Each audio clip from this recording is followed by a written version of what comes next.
Sponsored by Rabbi Shlomi and Mirla Greenwald.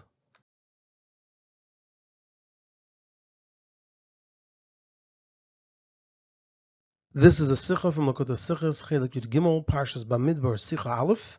And the topic of the Sicha is that in this week's Parsha we learned the pasuk of Ish al Digloi, Ba'oiseis leves havoisam Yachanu b'nei Yisrael, Mineged Saviv la'oil moyed Yachanu. And we learned the Rashi on the word Mineged. And there are 4 parts in the Sicha. The Rebbe will, number 1, ask 5 questions on Rashi. Number 2, present the key to understanding Rashi. Number 3, answer the 5 questions. And number 4, present the Hira in Avodas Hashem.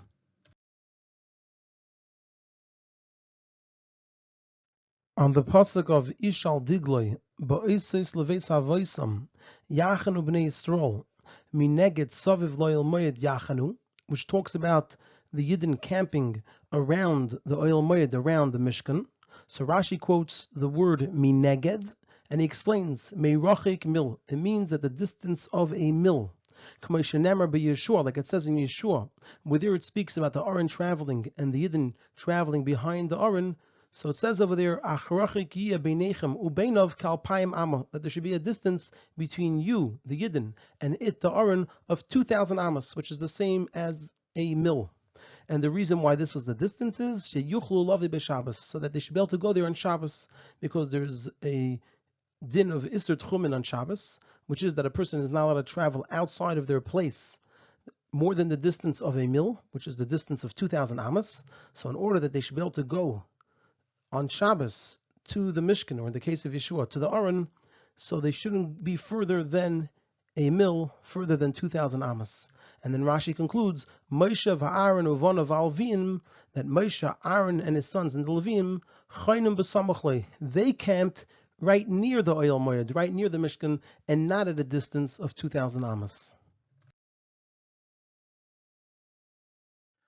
And there are 5 questions here. The first question is, since Rashi first writes meirachik, and he doesn't just write the distance, Rashi says mineged, and he says meirachik mil. He doesn't say mineged mil. So this implies that Rashi's intent is not just to teach what was the distance, but also to teach that mineged means meirachik. And on this there's a question. It's not understood. Rashi doesn't explain anything on the pasuk, which is in Parshas Kisavai, in Sefer Devarim, where it says V'hayu chayecha tlui milcha mineged. Rashi doesn't explain anything over there about the word mineged. And the reason that Rashi doesn't explain anything over there is either because it's self-understood, or because he relies on his explanation on what he says on the pasuk Vatelech Vateshev lo mineged, where there Rashi says, this is a pasuk in Parshas Vayera in Sefer Bereshis, Rashi says over there that mineged means meirachik. So Rashi doesn't explain anything on V'hayu chayecha tluyim l'cha mineged, either because it's self-understood, or because he relies on what he explains on Vatelech Vateshev lo mineged. And if that's the case, so why does he explain it again here? How come on our pasuk Rashi does explain what the word mineged means? And the same difficulty is also on the pasuk of Ki mineged tiras haaretz from Parshas Azinu in Sefer Devarim, where there as well Rashi says mineged means meirachik, and we have the same difficulty. How come Rashi explains what it means over there? Just like by V'hayu chayecha tluyim l'cha mineged, Rashi doesn't explain anything, so too by mineged tiras haaretz, Rashi shouldn't explain anything. The second question is, what's missing over here that makes Rashi need to teach us what was the distance, that it was a mil? Which also then compels him to give the reason for it. Oh, it's a mil, what's the reason for a mil? So they should be able to come on Shabbos because of the Tchumen. And this question is especially since Rashi doesn't say the distance by Vatelech Vateshev lo mineged by Hagar, even though over there the Medrash teaches that the distance was a mil. Rashi nevertheless doesn't tell us what the distance was. So we see that it's not necessary to always say the distance. So what over here is missing that makes Rashi need to teach that the distance was a mil? The third question is, why is it important here to say Moshe v'Aaron uvanav v'alavim chaynim b'samachle? Why does Rashi add that last part about Moshe, Aaron, banav v'alavim? Up to that point, Rashi gave a full explanation. It says that the Yidden camped mineged l'saviv l'oil moed. So Rashi tells us mineged is meirachik mil. It's a distance of a mil, like it says by Yeshua that there should be 2,000 amas away from it in order that they should be able to come on Shabbos. Why does Rashi have to add and tell us about Moshe, Aaron's sons, and the Levium, that they camped near the Mishkan and not at a distance? Now the Rebbe says it would seem that we could answer that Rashi is coming to answer a sort of contradiction, that just 3 psukim before this it says Valavim Yachanu Saviv LeMishkan Edus, which seems to mean that they're right near it. And here it says that no, it's going to be Mineged Saviv Loyal Moed, which means at a distance. So Rashi is telling us that that only applies to the Yidden, whereas what was written beforehand applies to Moshe, Aaron, Bonov, and the Levium. However, there are 4 difficulties with this answer. Number 1, it says in the pasuk beforehand that it's speaking specifically about the Levium, and our pasuk says specifically that it's talking about Bnei Yisrael, so there's no need for any answer. Number 2, according to this, the issue over here is on the word Saviv, because beforehand it said Saviv and it meant Saviv literally, right near it, and now it means Mineged Saviv, at a distance. So if that's the case, then Rashi should have also quoted from the pasuk the word Saviv, not just Mineged. Number 3, Rashi doesn't even address the answer to the contradiction between the word Saviv. He just tells us where they were, but he doesn't address the contradiction in the word, that here it says Saviv and there it says Saviv. And number 4, according to this, it's an entirely separate point in Rashi. Rashi is teaching us 2 things. Number 1, that Mineged is at a distance, and the distance is of a mil. And the second thing is Rashi is answering a contradiction. If that's the case, then Rashi would write it in a separate Dibur Maschel, in a separate teaching, and not included in this one. Like we explained many times, that that's how Rashi does things, that if there's 2 teachings on one thing, if they're unrelated, then Rashi separates them into 2 teachings. And so we're left with our original question: why is Rashi telling us over here anything about Moshe, Aaron, Bonov, and the Levium, that they were right near the Mishkan? The 4th question is, the reason Sheyuchlu Lave b'Shabbos, that they were a mil away in order that they should be able to come on Shabbos, explains why it wasn't further than a mil. Because if it was further than a mil, they wouldn't be able to come on Shabbos. And the question is, but why would we think it should be further than a mil? The implication is that we would think it should be further than a mil. And it tells us the distance is a mil in order that they should be able to come on Shabbos. And so the question over here is, why would we otherwise think that it was further than a mil? And the 5th question is, why does Rashi specify Moshe va'Aaron uvano va'Leviim? And he doesn't just write va'Leviim chaynim b'samachlei. In the Leviim, they camped near the Mishkan, which would mean simply the whole Shevet Levi, including Moshe, Aaron, and Aaron's sons. And this is especially since when we look at the pasuk that speaks about the Leviim, which is just 3 psukim before our pasuk, it doesn't separate Moshe, Aaron, and Vonov. It says Va'Leviim Yachanu Saviv LeMishkan Edus. The Leviim camped and it included the entire Shevet Levi, including Moshe, Aaron, and Vonov, around the Mishkan. And it's only that later on, when we go to the later psukim in the next parak, there it separates Moshe, Aaron, and Vonov, and it tells us where specifically near the Mishkan did they camp, that it was on the Mizrach side, on the east side. But when we say V'Halavim, it would include also Moshe, Aaron, and Vonov. So why did Rashi have to write them separately?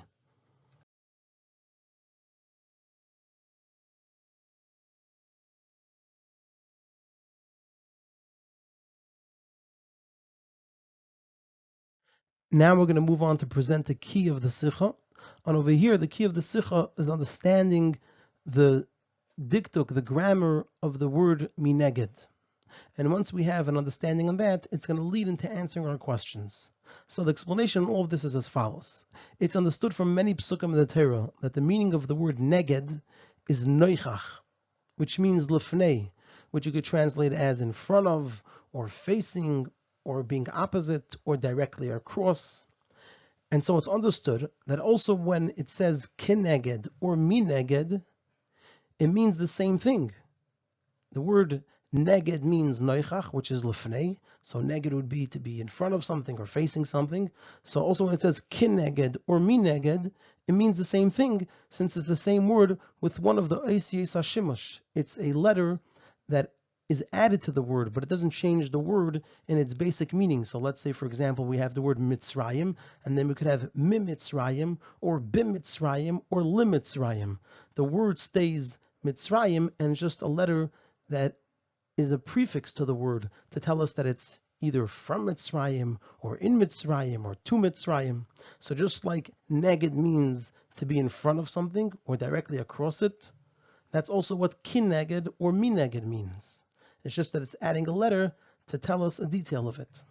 And even though we sometimes find that it has a different meaning, the word kineged or mineged, like we'll explain later, it doesn't mean that the word changes. We're not saying the word changes in its meaning.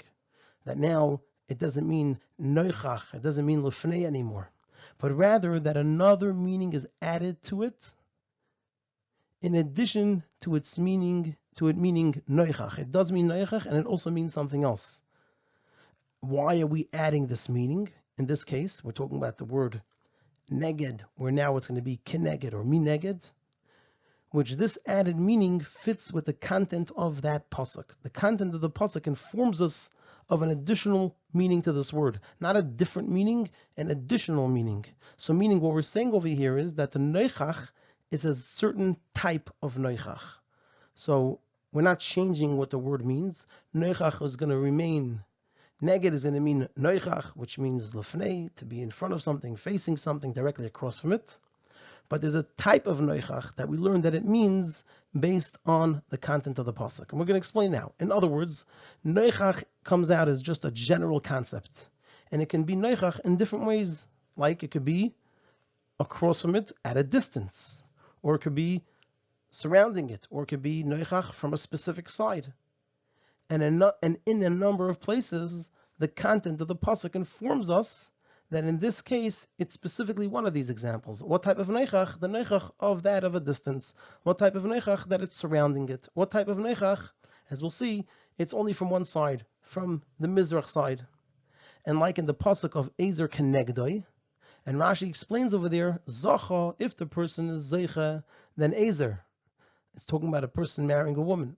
But Loi Zacha, if a person didn't merit, Kenegdoi Leilochem, then she'll be opposite him to battle against him. Meaning that also here, neged means noichach. We're not changing the word. And it's just that it's understood from the pasuk, and especially since there's an added chof over here, that this noichach is in a way of lihilachim. It's across from him, but to fight against him.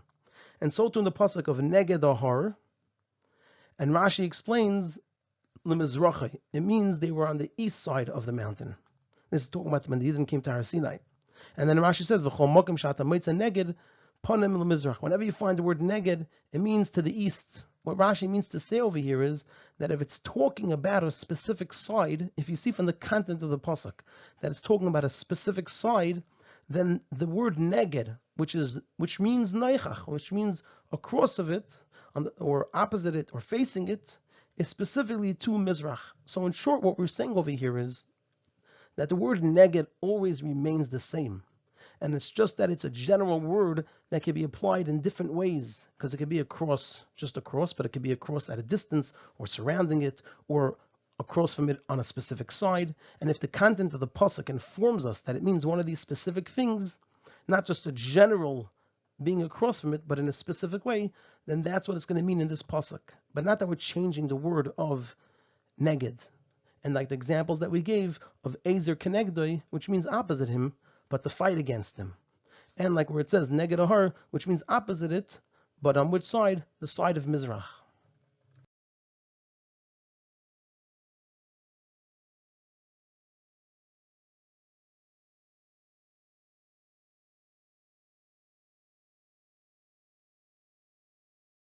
Now we're going to move on to the main point of the answer. And over here we're also going to answer the first question of why does Rashi have to tell us over here that mineged means meirachik. He doesn't explain it to us elsewhere, like by v'hoyu chayecha tluyim l'cha mineged. So according to what we just explained, it's understood regarding to the word mineged, which is not neged, it's mineged, that it also means the same thing as neged, which is lifnei. It just means milifnei. However, like we said before, sometimes the content of the pasuk shows that this milifnei is at a distance. And then it'll mean, in addition to the idea of noichach, that it's across from it, in front of it, in general, it also means that it's across from it, in front of it, from a distance. And like by Hogger, that from what's written, Vateshev lo mineged harchik kimetacha ve'keshes, it indicates that it means meirachik, that this mineged is a mineged that's at a distance, because then the continuation of the pasuk is understood. Like it says, Vateshev, Vatelech, Vateshev lo mineged, and the question then is, and how far? Harchik kimetacha ve'keshes. And therefore, when it says afterwards, a few psukim later, it says Vateshev mineged, then it means, as Rashi explains, she added to go even further. And similarly here, the meaning of the mineged is, like we said, it means lifnei, like it always is. However, if we only give it its general meaning, that the Yidden were lifnei, they were across from the Mishkan, if we only give it its general meaning, then there's a difficulty, which is that this word is extra over here, because it says right afterwards, Saviv la'oil moed yachanu, which means they're around the oil moed. There's no reason to write mineged, it's already included, meaning that from this itself we see that they were in front of the oil moed. And therefore we must say that over here, when it means lifnei, it means not just that they were across from it, but they were meirachik at a distance. Now, according to this, it's understood that Rashi has to teach that mineged in our pasuk means meirachik. Rashi's not going to leave it unsaid, even though he already explained it by Hogger. The reason is because meirachik is not the meaning of the word; it's not the translation of the word, but rather when we see from the content of the pasuk that we have to add an explanation to the word, then we must say that this mineged has this added detail of meirachik. So meaning the word mineged means melifnei, it means lifnei, it means across from it. But from the content of the pasuk, we see that this mineged is one that's from a distance. And so it's not the meaning of the word, but rather it's the type of mineged that's over here. So what we're saying is that it's not translating the word. It's telling us what type of mineged it is. The word mineged means the same everywhere. But there's an added detail on this mineged. And wherever there's an added detail that's not said, it's not written clearly in the pasuk, then Rashi teaches it. Since it's not written in the pasuk, it's not a translation of the word. So Rashi tells us there's a detail of this mineged. It's a mineged that is meirachik. And similarly, Rashi explains in the pasuk, Ki mineged tiras haaretz v'shamolei savoi elo haaretz. So Rashi tells us mineged is meirachik, because the word mineged doesn't mean meirachik. The word mineged means across from it. But there's a question over here. If he is right across from the land, why does it say v'shama there, as if it's far? So Rashi tells us that what type of mineged is it? It's a mineged that's meirachik. And again, the reason Rashi tells it to us is because he's not translating the word. He's telling us about an added detail of this mineged that's not written in the pasuk, but that's understood from the content of the pasuk. And so whenever there's an added detail, Rashi is going to teach it to us, even if it would have existed in a similar case beforehand, because over here it's again not the translation of the word, it's an added detail, and whenever there's an added detail, Rashi teaches it to us.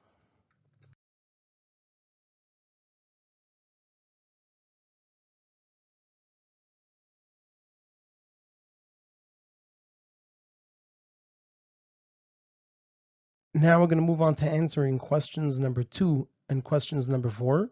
Question number 2 was, why does Rashi have to tell us that the distance was a mil? And question number 4 was that the implication is when it says that it was a mil in order that they should be able to come on Shabbos, it implies that otherwise it would have been further than a mil. And the question is, why would we think it should be further than a mil? So we continue and say, however, the word mineged in our pasuk is still not fully understood. Because even if we say it means meirachik at a distance, it's extra. Why is it extra? Because it's obvious that Machane Yisrael was far from the Mishkan, since it says clearly beforehand, Valavim Yachanu Saviv LeMishkan Eidus, that the Leviim camped around the oil. They camped around the Mishkan. And if so, it's impossible that the Yidden would be close to the Mishkan, since the Leviim were separating them from being close to the Mishkan. They were in between them and the Mishkan. Therefore, we have to say that the intent of the pasuk is that they should distance themselves a lot to a great degree, more than they would otherwise be distant. Now, what would be the reason for this? And the reason for this is understood simply, since the pasuk beforehand says, right before this pasuk, it says, "V'lo yeh ketzef al adas bnei Yisrael v'gemer." There shouldn't be ketzef on the Yidden when they come to the Mishkan and they go to places and do things in the Mishkan that they're not supposed to be doing, that were exclusive for the Levium. And Rashi explains, "V'im lav," and if not, that they don't keep what it says here, "She'ikonsu zarim b'avedasam," that the strangers, those that don't belong there, that are outside of Shevet Levi, if they enter into their avodah, avodah zu, this avodah, yeh ketzef v'chulu, there will be ketzef. And so therefore, Hashem commanded that they should distance Machane Yisrael a lot, at a great distance from the Mishkan, in order to distance the possibility that Zarim would enter. And therefore Rashi explains that the distance was a mil, because with this he emphasizes two things. Number one, that the intent of the pasuk by writing meneged is that they should be more distant than the distance caused by the Levim camping in between them and the Mishkan. So when he says a mil, it emphasizes this point, because a mil is 2,000 amos. It's a lot more than just the Levim being there. So Rashi is bringing out this point that we don't just mean a basic distance which we don't need to be told because it's automatically there because the Levim were there. We're talking about an added distance. Rashi communicates that to us by telling us that it's a mil. A mil is much greater of a distance than just what the Levim would cause. Because the Levim only camped from three sides, and they didn't have such large numbers, and so the distance Machane Yisrael by a mil is more than the distance caused because of the camping of the Levim. So that's one point Rashi wants to bring out by saying that the distance was a mil. And number two is that they weren't further than a mil. Rashi wants to tell us, even though they had to be distant, it wasn't further than a mil. Now, the question is going to be, why not more than a mil? If we don't want that there should be a ketzef, there shouldn't be any destruction on the Yidden. Why not more than a mil? And so Rashi explains that a source that the distance was only a mil is from what's written by Yeshua, that where it says over there, that between the Yidden and the Aram there should be a distance of 2,000 amos, which is the distance of a mil. However, you can ask on that, what's the proof that in the desert they were at the distance of a mil from it being that way by Yeshua, who says it would have to be the same? And so therefore Rashi explains the reason they were a mil away in the times of Yeshua is because he tells us the reason, because that reason also applies in the desert, that it had to do that they should be able to come there on Shabbos. They should be able to come to the Aron on Shabbos, and over here they should be able to come to the Mishkan on Shabbos. And so this answers to us why Rashi tells us the distance is a mil, because he's telling us over here that the distance is greater than the distance that's already there in place just by the Levim being there. And he also tells us it's a mil and not more, because otherwise we would think it should be more, because we don't want there to be any ketzef, any destruction on the Yidden.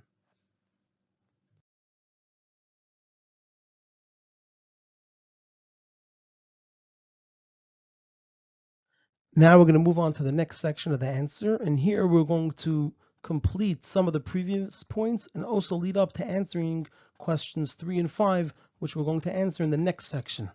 So the continuation of the Sicha is that, however, we have to understand why weren't the Yidden able to come to the Mishkan even if they were further than 2,000 amos? What's the question? The question is that Machane Yisrael was on all four sides, as is explained in our Parsha. And if so, it's all considered to be one city, as it's also understood simply that this is one city, that the Yidden are there in this area surrounding the Mishkan. It's all one city, and in a city there's no issue of Tchumen. So even if they were at a greater distance than 2,000 amos, they should be able to come to the Mishkan. And if that's the case, why weren't they further than the 2,000 amos, so they could be more secure and there wouldn't be any ketzef? So the explanation is, it's been emphasized many times that Rashi in the Torah explains the psukim only according to Pshat, and he doesn't bring halachas that are learned through remez and drush. And so from this it's understood that also when he brings a certain halacha, it's only because it's part of Pshut Mikra. Furthermore, this idea that Rashi goes based on Pshut Mikra will take us even further, that the details of the halacha, that the way those details are in the approach of Pshat, don't have to fit with the way that they are in the section of halacha in the Torah. So number one, if it's not in Pshut Mikra, Rashi won't bring halacha. And number two, even if it isn't Pshuta Shemikra, and he brings the halacha, he may bring it with different details than the way it is in the actual section of halacha in Torah, because he's going to bring it and explain it based on how it makes sense in Pshuta Shemikra, even if it doesn't fit with the actual halacha itself, the way it's taught in the section of halacha. And similarly in regards to Isser Tchumim, bringing it back to our discussion, which this Isser is taught in Pshuta Shemikra. As Rashi explains on the pasuk of Al Yetzei Ishmim Kaimai, Rashi says that Elu Alpayim Amos Shel Tchum Shabbos Chulu. These are the 2,000 Amos of Tchum Shabbos. So Tchum Shabbos of 2,000 Amos is part of Pshuta Shemikra. Now, we're going to look at the details. So when it comes to the details, so even though the meaning of Mekaimai isn't only the space of the individual person, it doesn't mean Al Yetzei Ishmim Kaimai from his own place where he is, but rather it means their city, the city that they're in. But nevertheless, it has to be like the pshat of the pasuk. It has to be mekaimei. What does mekaimei mean? That it's the mekaimei of a person. So when it says al yetzi ishmim mekaimei, it doesn't mean the person's individual space. It means the broader space where the people are. But it has to be a place where there are people. Meaning, it has to be a place where people live. But if there is a large area in the middle of a city where there are no people that live over there, so then it falls into the category of al yetzei ishmim kaimei. A person cannot go into that area outside of his own area, however we're going to define his area. The area that he's in himself, or like we're saying over here, it's the area of where people are living. He can't leave that area into the other area where there are no people that live. He can't go into there more than 2,000 amas, and a person may not go there for a distance of more than 2,000 amas. And so similarly here, even though the whole machane is like one city, we're talking about the machane from the Mishkan to the Levim that surrounded the Mishkan, close to it, all the way to the Eden that were much further away. It was all one city, because like we said, Machane Yisrael was on all four sides. But nevertheless, if there was more than 2,000 amas between Machane Yisrael and the Mishkan, then it would be usher, it would be forbidden to go from Machane Yisrael to the Mishkan.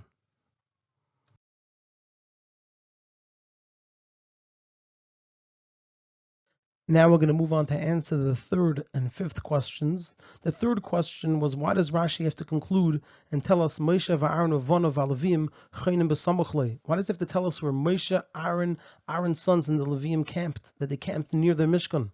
This pasuk is talking about the Bnei Yisrael, where they camped.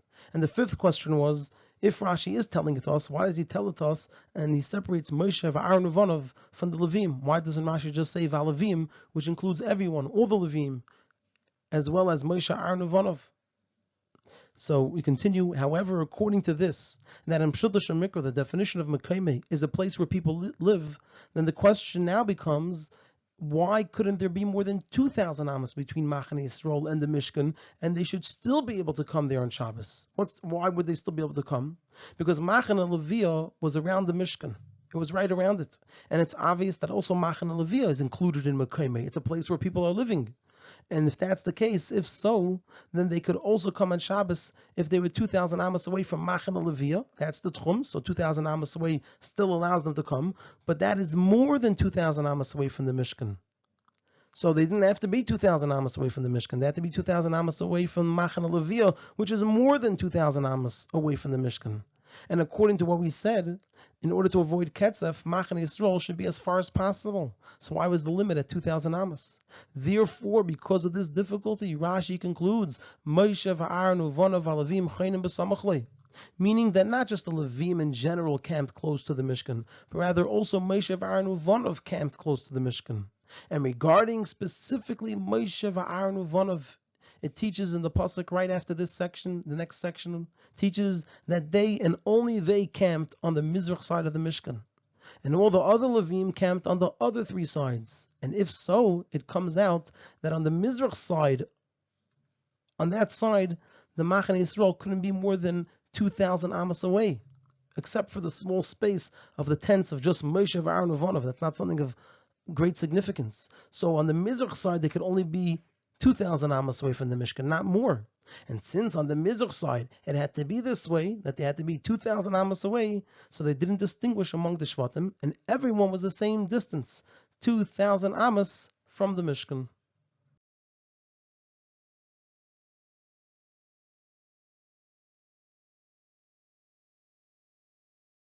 The Irah to each and every Yid in our Rashi is, it's demanded from each and every Yid not only to fulfill all the mitzvahs of the Torah and the mitzvahs of the Rabbanon and the Siyagim, etc., but also that Kol Ma'asecha Yu L'Shem Shemayim, and even more so B'chol Druchecha De'eyu, meaning that all the Inyan Rishus, the personal matters, not mitzvahs of the Torah and the Rabbanon and the Siyagim, but also the personal matters of a person that one does in all times, they should be permeated with serving Hashem.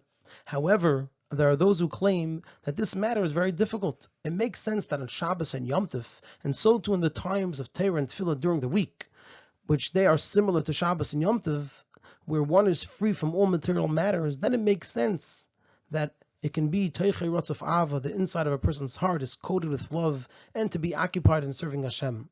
However, when one is occupied with material matters, how can one fulfill this? Regarding this comes the Remez in Rashi. Why was the Machane Yisrael only 2,000 amas away from the Mishkan? In order that they should be able to come to the Mishkan on Shabbos. So it comes out that because of this reason, that they should be able to come to the Mishkan on Shabbos, it was always like that, even though it's only relevant on Shabbos. So from this is the Remez, that the way it is on Shabbos is drawn and affects the rest of the days of the year. And the intent is that the level of Kedusha that the person has on Shabbos and Yom Tov is drawn down, and it gives strength also in the matters of the weekdays of the whole year. That also then, and also there, one should be permeated with serving Hashem. And the Remez comes in Rashi regarding the measure of closeness. This Remez that we said the way it is the whole year is because the way it is on Shabbos. And so it's telling us that we have to bring Shabbos into the rest of the year, but when we look at the specifics, there's a remez in that as well. What is it about? It's about the closeness of Machane Yisrael to the Mishkan. Because the Mishkan, which is a place which has Mukhan, is ready to bring up Karbonis, and where the Shekhinah rests, so it hints to serving Hashem. And Rashi hints that the closeness that a Yid, the Machane Yisrael, has to Hashem, which is the Mishkan the whole year, is drawn down also into the weekdays, that a person will always be close to Hashem. So it's not just the way something is on Shabbos is the way it is the whole year, so we have to bring Shabbos into the whole year. But what is it that is that way on Shabbos? It's the closeness of Machane Yisrael to the Mishkan. That's what we need to bring down into the whole year.